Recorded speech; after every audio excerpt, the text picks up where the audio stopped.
नमस्कार मित्रों। तो आइए हमारी आपकी फिर मुलाकात होगी और एक लाइन में हमेशा ही दोहराता हूँ, उसे मैं अपना कर्तव्य भी समझता हूँ और आत्मा की पुकार भी, कि जब तक परमात्मा की परमेश्वर की मर्जी है तब तक हमारा सिलसिला चलता ही रहेगा। तो आइए आज बात करने वाला हूँ बुद्ध की, सिर्फ और सिर्फ बुद्ध की। आपकी एक कुंडली में किन चीज़ों का कारकत्व रखता है, क्या क्या प्रभाव देता है, तो आज उस पर बात करेंगे। अब प्रभाव तो बहुत कुछ देता है, लेकिन मैं मुख्यतः बताने की कोशिश करूंगा जो आपको समानता आपके जीवन काल में ये बुद्ध का प्रभाव मिलेगा। कुंडली कोई भी हो, मतलब किसी लगन की भी हो, किसी राशि की भी हो, उससे कोई फर्क हमारी इस बात से बिल्कुल नहीं पड़ने वाला। तो आइए आगे बढ़ूँ उसके पहले एक छोटी सी प्रार्थना और भी करता हूँ कि जिन लोग हमारे चैनल सब्सक्राइब नहीं किए कृपया कर लीजिए। उससे हमें बल और शक्ति मिलती है जो आप लोगों के द्वारा हमें आती है, अर्थात प्राप्त होती है। तो आइए आपका ज़्यादा समय ना लेते हुए सीधा बात करते हैं बुद्ध की। तो बुद्ध ग्रह जो है, जैसा आपको सभी आप जानते ही कि हम लोग कुंडली में नवग्रह देखते हैं, तो सात तो दिव्यमान है, अर्थात ब्रह्मांड में दिखाई पड़ते हैं, दोनों ही दिखते राहु केतु। तो उसमें बुद्ध की भूमिका क्या है? बुद्ध की भूमिका बहुत ज़्यादा अनिवार्य हो जाती है, क्योंकि आपकी बुद्धि का कारक है। आपकी बुद्धि जो है वो बुद्ध से ही देखी जाती है। तो आइए इसके दो चार बेसिक बुनियादी जो पहलू पहले उनको बता देता हूँ, फिर आपकी कुंडली में क्या क्या मायने रखता है उस पर हम लोग बात करेंगे। तो देखिए, हर ग्रह का एक पद है। जैसे सूर्य को राजा, चंद्रमा को भी राजा या रानी बोलते हैं, मंगल को सेनापति, तो बुद्ध को राजकुमार कहिए या युवराज कहिए, उसका पद प्राप्त है ब्रह्मांड में। तो ये ब्रह्मांड का राजकुमार है। युवराज भी कहिए, राजकुमार कहिए, वो आपका अपना विषय है, दोनों का अर्थ एक ही होता है। आप सूर्य की ये सबसे नजदीक है, इसीलिए आपने देखा होगा कि अक्सर कुंडलियों में अस्त भी रहता है। तो आइए ये सब चर्चा तो हम करेंगे, इसके बेसिक गुण हम बताते चले, अर्थात बुनियादी। तो मैंने बता दिया राजकुमार है। अब इसका रंग हरा है और ये नपुंसक जाति का है, इसका प्रतिनिधित्व नपुंसकता। सहायक देवता इसके विष्णु, अधिपति ये शूद्र है, अर्थात जिनका अधिपति है जाति शूद्र। तो ये इसकी बेसिक बातें। अब उसको मैंने इसलिए बता दिए, अब मैं जो कहूँगा उसके अनुसार आप इसको समझेंगे तो आपको समझने में सरलता हो जाएगी। तो अब न स्त्री का है न पुरुष का है, नपुंसक जाति है। कई ग्रहों की स्त्री जाति है, कुछ की पुरुष तत्व है, अब तत्व भी कह सकते हैं आप। तो इसका नपुंसक तत्व है, जबकि ये इसके सहायक देवता विष्णु। ये सब बड़ा गहरा ब्रह्मांड का रहस्य है, इसको समझना अब आसान तो है। अब हम लोग चूंकि जानते इसलिए कि कई सालों से अध्ययन में, आज कल भी टीवी पे साइंटिस्ट वर्तमान के सब बेवजह की बहस में है, गहरे शोध में किसी को जाना नहीं है। कारण क्या है? क्योंकि साधारण लोग जाते भी नहीं। उनका विवाह हो जाए, उनका घर परिवार बस जाए, उनको गाड़ी मिल जाए, सामाजिक जीवन स्तर थोड़ा अच्छा हो जाए, वो उसी में। इवन की रईस भी क्या इसका ज्ञान को जानते हैं? उनको भी नहीं जानना। व्यापार हो जाए मेरा, ऊंचाई पे पहुंच जाऊं, नाम हो जाए, हो गया। अब ये सब तो विशेष ज्ञान है। ज्योतिष है, वैज्ञानिक हैं, गणितज्ञ हैं, जिनको शोध कहते हैं। तो शोधकार तो अलग विषय हो जाता है, इससे ही देखा जाता है, बुद्ध से। मैं बाद में आता हूँ, तो ये मैंने बता दिया आपको। अब उसमें आप सोचेंगे ये नपुंसक क्यों बोल रहे हैं? नपुंसक मैं बात करूंगा तो समझ में आएगी। देखिए, बुद्ध जो है अपने आप में बहुत शक्ति का कारक है। बुद्ध आपकी बॉडी में जो बुद्धि है, वो आप कैसे है वो आप नहीं जानते, मगर है तो बुद्धि का इस्तेमाल करते हैं। नपुंसक इसको इस दो अर्थों में कहा गया कि इसकी संगति जैसी हो जाती है, वैसा हो जाता है। अब इसको भी शुभ या सौम्य या पाप ग्रह या क्रूर ग्रह नहीं कहा गया, इसको भी श्रेणी रखी गई। क्या? ये स्वयं अकेला बैठा हो तो शुभ ग्रह, मतलब आपकी विवेक बुद्धि स्वयं कार्य करे तो शुभ। अब ये पाप ग्रह के साथ चला जाता है तो पापी हो जाता है। शुभ ग्रह के साथ चला जाता है, शुभत्व प्राप्त कर लेता है। या तो अकेला रहे तो शुभ ग्रह या सौम्य ग्रह। इसलिए इसे देखिए, नपुंसक शब्द कोई बुरा शब्द नहीं। बात यह है कि न इधर न उधर, तो बुद्धि भी ऐसी है हमारी आपकी, जिसके साथ गई वैसी हो जाती। ये बुद्ध की सबसे बड़ी कमी है। गुंडों की संगति पाई, गुंडा हो गया। आतंकी संगति पाई, आतंकी हो गया। बुद्ध, यही बुद्ध है, यही बुद्धि है। किसी ज्ञानी गुरु की पाई, कमाल कर दिया।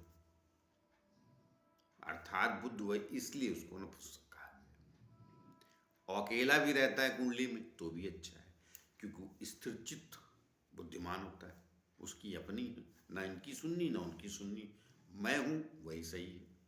ये बुद्ध इसीलिए अकेले भी कुंडली में बैठा है बुद्ध, उस पर किसी पापी ग्रह की दृष्टि नहीं है। शुभ ग्रह की भी है तो वो शुभत्व को ही जाएगा। लेकिन अगर मान लीजिए किसी की भी दृष्टि नहीं, दृष्टि मतलब इसके साथ कोई ग्रह नहीं बैठा, तो ये बुद्ध स्वयं बुद्धिमान, जैसे गौतम बुद्ध। अब उनकी कुंडली तो मेरे पास नहीं थी, लेकिन उन्होंने क्या कहा? बुद्धम शरणम गच्छा, अर्थात बुद्ध की शरण में आप जाएंगे। प्रथम उनका श्लोक कहिए या उनका मंत्र कहिए, यही बुद्ध।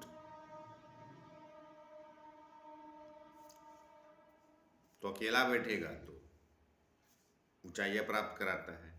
तो चलिए, एक महान आदमी की मैंने क्या कहते हैं उसे, उदाहरण दिया आपको। अब आइए वर्तमान में देखिए, बुद्ध अपने आप में काफी ग्रेट प्लेनेट है। इसका काम जितना बुद्धि का है, अब पहले मैं शुभत्व बता देता हूँ, बाद में इसके अशुभ परिणाम भी बताऊंगा। शुभ ये है कि ये देखिए, अच्छा कुंडली में बैठा होता है, अर्थात मैंने कहा ना, पापी ग्रहों से दृष्ट नहीं है या उनके साथ नहीं, तो ये आपको अनेक कार्य हैं, हर ग्रह के अनेक कार्य। मैं साधारणतः जो समाज में पाए जाते हैं उनको कह के बात आगे बढ़ाता हूं। तो बुद्ध क्या है? वाणिज्य स्वभाव से व्यापारी, वैश्य भी समझा जाता है, वैश्य भी माना जाता है। तो अब क्या होता है, जाति वर्ण रंग अलग हो, सब करीब करीब बात एक ही होती है, लेकिन फिर भी थोड़े थोड़े विभाग हैं उसमें शब्दों के। तो चलिए, ये जाति मैंने बताई दी थी नपुंसक, लेकिन नहीं, वो मुख्य जाति तो वो इसके स्वभाव की भी एक जाति, स्वभाव की जाति क्या है इसकी, ये स्वभाव था वैश्य, अर्थात व्यापारिक प्रवृत्ति का बुद्ध है हमारा। तो बुद्धि क्या होती, संतुलन बैठा रहा जानती। इस देखिए व्यापारी क्यों कहा जाता है दूसरे को, इसलिए कि वो संतुलन बैठा रहा जानता है। वो शरीफ को भी माल बेच लेता अपना और गुंडे को भी। शरीफ थोड़ा नमस्कार हेलो हाय करके चला जाता है तो भी वो बेचारा वो कीमत वही देता है। कोई जिसको कहते हैं गुंडा या समाज के विरुद्ध व्यक्ति आता है तो भी व्यापारी माल बेच लेता है अपना, उसकी थोड़ी सुन लेता। इसीलिए इसको मैं सबसे मुख्यतः जो बात कहता हूँ बुद्ध के बारे में, सामंजस्य बैठाने का जो ग्रह वो बुद्ध। इसीलिए आपको देखेंगे आप, ये चार्टर्ड अकाउंटेंट बनाता है, व्यापारी बनाता है, शॉर्ट एंड टाइपिंग का जो बुद्धिमत्ता का काम है वहां पे बुद्ध आविष्कार करता है। ये जितने भी आप वर्ग देख रहे हैं इस कार्य में, ये सब बुद्ध से देखे जाते हैं। और अच्छा बैठा है तो राजदूत वगैरह बना देता है। अब देखिए उसमें भी इसकी दो राशि, एक मिथुन और एक कन्या, इन दोनों को भी बुद्ध में फर्क हो जाता है। किसकी मिथुन राशि है, किसी कन्या राशि है, दोनों का उसमें भी थोड़ा बदलाव आता है। लेकिन मैं मुख्यतः आज बात कर रहा हूँ बुद्ध की।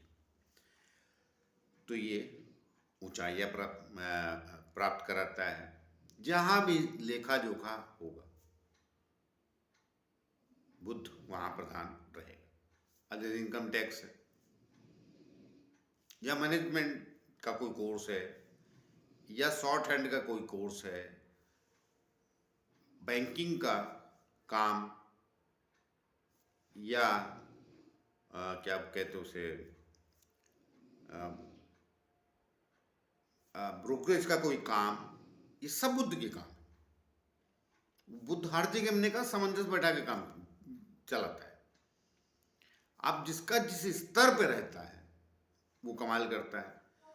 अब जाति इसकी शूद्र भी बोली गई, भी ध्यान रखिएगा, मतलब बड़े से बड़ा काम और छोटे से छोटा काम भी बुद्ध कर लेता है।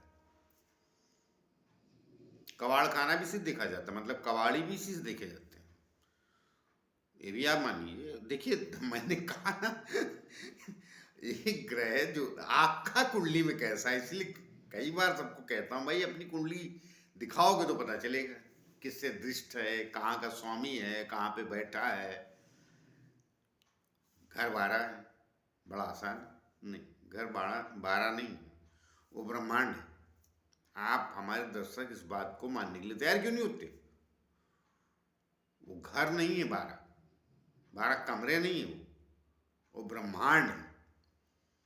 बात सिंपल सी इतनी है, इसीलिए तो ज्योतिष इतना गहरा है।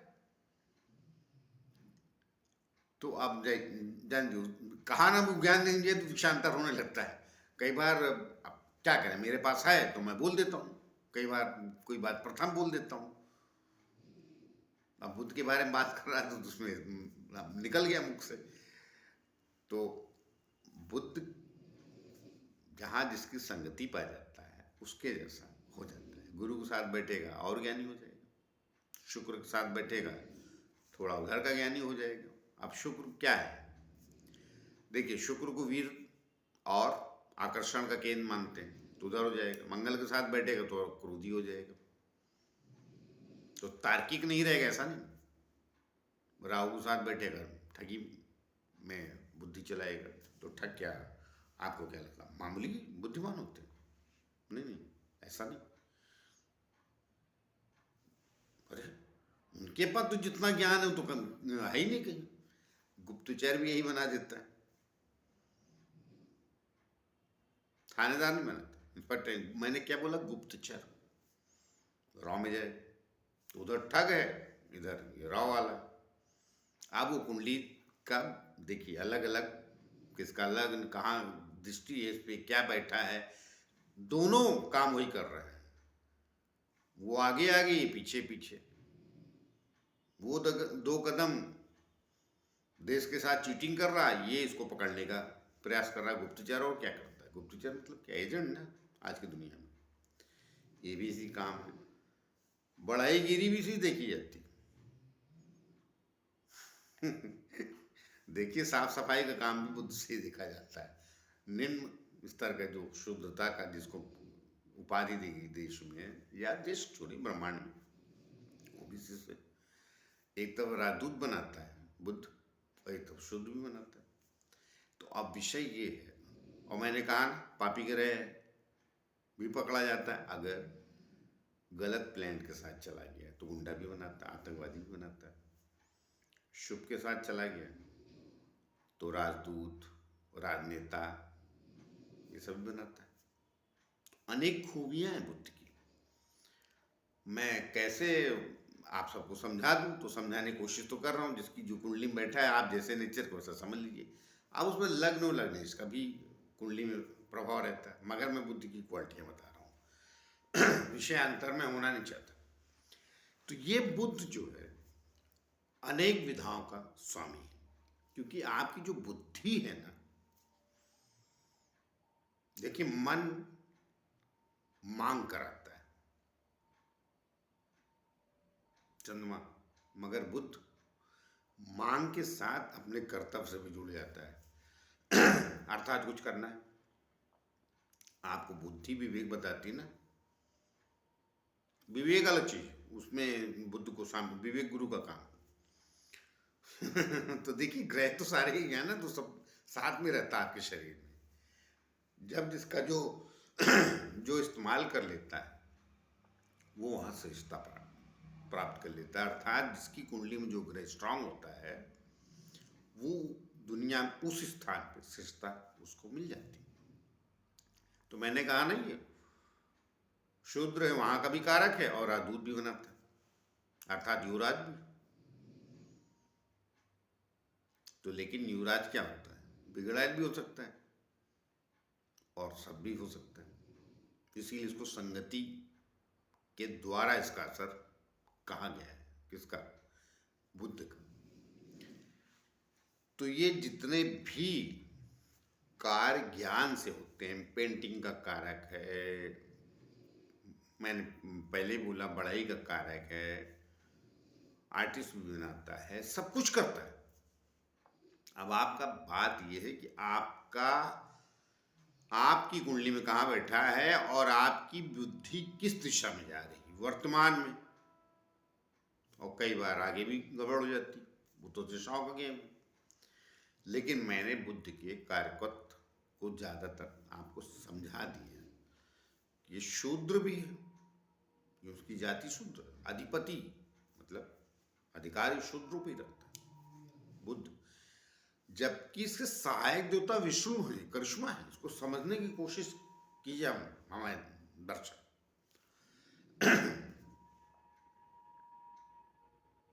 और जाति नपुंसक। तो जो मैंने आपको रहस्य समझाया था, आप समझे? मैंने इसीलिए शुरू में जो शास्त्र में कहा गया, मैंने वही कहा, और ये मैंने पाया भी। अर्थात संगति से फल देता है बुद्ध। आपकी कुंडली में किस राशि में है, और किस ग्रह के साथ है, या किस ग्रह की दृष्टि में। लेकिन कुल्ले देख जो बुद्ध है, वो आपकी कुंडली का करिश्मा है, क्योंकि ये सूर्य के एकदम नजदीक है। बुद्ध आदित्य योग भी बोलते हैं। सूर्य से अस्त हो जाता है तब भी बुद्धा आदित्य योग बोलते हैं। मतलब व्यक्ति आदित्य सूर्य को कहते हैं, और बुद्ध से बुद्धादित्य योग, अर्थात व्यक्ति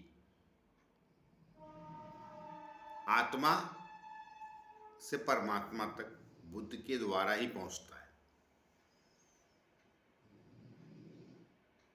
तो बुद्ध सूर्य इसको अस्त भी कर दे तो इतना प्रभाव निष्प्रभाव नहीं होता है। बुद्धि एक अकेला ग्रह है, उसमें मैं फिर कभी आ जाऊंगा। इतना निष्प्रभाव नहीं होता है, क्योंकि आपकी बुद्धि और आत्मा, भगवान कृष्ण ने भी कहा है गीता में कि बुद्धि लगाम है, मन घोड़े हैं, इंद्रियां घोड़े हैं, मन चालक यंत्र है। बुद्धि लगाम है और आत्मा आरूढ़ है। तो बुद्ध को इतना हल्के में लेने का कोई अर्थ नहीं है। आत्मा के बाद सबसे ज्यादा जो बुद्धि है वो आपके कार्य आती है, वो भौतिक हो या आध्यात्मिक। उसमें सहायक होता है गुरु। गुरु तो महान ग्रही है, वो जनरली उसकी दृष्टियां कमाल, इसकी एक ही दृष्टि सातवीं सप्तम दृष्टि से देखता है। तो इसलिए आपकी जो बुद्धि है उसको आप बुद्ध से ही पकड़िए, किस दिशा में भाग रही है वो आप देख लीजिए। आपकी कुंडली में क्या फल देता है वो भी देख लीजिए। कारक अकारक भी पकड़ा जाता है। तो कारक अकारक का फल परिणाम मतलब अर्थ ये होता है कि देखिए कई बार कुछ लग्नों में कारक नहीं होता है, तो उस लग्न के लोग बुद्धि विवेकवान समझदार नहीं है ऐसा नहीं है, मगर उनको उस ज्ञान का फल नहीं मिलता, अर्थात उस बुद्धि विवेक का फल नहीं मिलता। जिसमें कारक हो जाता है थोड़ा प्रयत्न करते हैं ऊंचाई पहुंच जाते हैं। बगल में बैठा है उनसे क्या नहीं, मगर उसकी कुंडली में कारक। ये कम ज्ञानी मगर इनकी कुंडली में कारक। तो ये कई बार होता है ना, समझ में आपको लगेगा अरे उसको तो हमसे कम आता है मगर वहां पहुंच गया। यही कारक अकारक का फर्क होता है। देखिए उसको सरलता से जब आप कुंडली को मानव जीवन पे अप्लाई करेंगे तो समझना सीख जाएंगे। तो अपनी समझ से मैंने काफी कुछ कह दिया है बुद्ध के बारे में, और जो एक वीडियो में सरलता से आता है का और भी विषय कहा ना, हर ग्रह के बारे में कहिए तो वो तो बहुत चीज़ों का कारक है संसार में। तो सबकी कुंडली में कुंडली अलग अलग हो जाती है, सबके ग्रह अलग अलग बैठ जाते हैं, सबके ग्रह पे अलग अलग दृष्टियां हो जाती, इसलिए हर व्यक्ति की कुंडली बदल जाती। उसको सिंपल ऐसा समझिए कि गोरे बहुत लोग हैं, सांवले भी बहुत लोग हैं, मगर वो उनमें भी बड़ा फर्क है कि गोरे से ज्यादा कोई सांवला सुंदर दिख रहा है, ये भी कमाल। फिर लोग बोलेंगे उनके नैन नक्श बड़े अच्छे हैं, तो ऐसी कुंडली। फिर कुछ लोग बोले उनकी बॉडी बड़ी अच्छी, बड़े संतुलन शरीर के हैं, कुछ लोग मोटे हो गए हैं, ऐसा ही कुंडली का है। विषय तो शरीर का ही है ना, कितने विभाग हो जाते हैं उसी शरीर में, चेहरे से लेकर पैर तक। वैसे ही कुंडली होती है, वो सब ग्रहों से ही आती है मानव जीवन पे। मैं कई बार कहता हूँ जिनको समझना है वो समझे, जिनको नहीं समझना है तो हम क्या कर सकते हैं। तो आइए बुद्ध ग्रह के विषय में जितना कहना था अपनी समझ से मैंने काफी कुछ समझा दिया, जितना मुझे ज्ञान प्राप्त है। तो आइए मिलते हैं किसी और नए विषय को लेकर। तब तक आज्ञा दीजिए। जाते जाते फिर से प्रार्थना है कि जिन लोगों ने मेरा चैनल सब्सक्राइब नहीं किया कृपया सब्सक्राइब कर लें। नमस्कार।